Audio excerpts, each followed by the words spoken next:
We can use the SUMIFS function to sum values in a range that meet one or more conditions. For this task, we want to see the total sales from each region broken down by each quarter.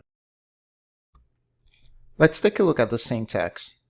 The first parameter is the sum range, and we can use the keyboard shortcut Ctrl-Shift down arrow to select that range. We have our comma. The second parameter is the criteria range. That will be the region. Next, we have our comma. What is the criteria? For the criteria, we select one of the region, North. We have our comma. Then we have our second criteria range. This time would be the quarter. And what is the criteria? And we can select Q1. Close our parenthesis and we press enter.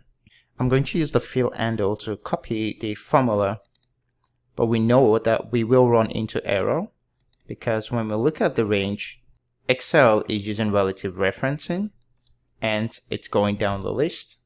The same thing there and the same thing here. So what we want to do is to make the row absolute. Escape. Let's go back to the formula. This time again we just want to add the $sign.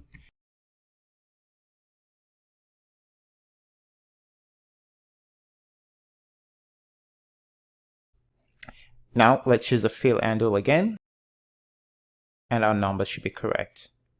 We have the value, the total sales by each quarter, so Q1. If we want to change this, we can change this to Q2.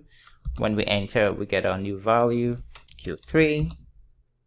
We get a new value, Q4. We get the values for Q4.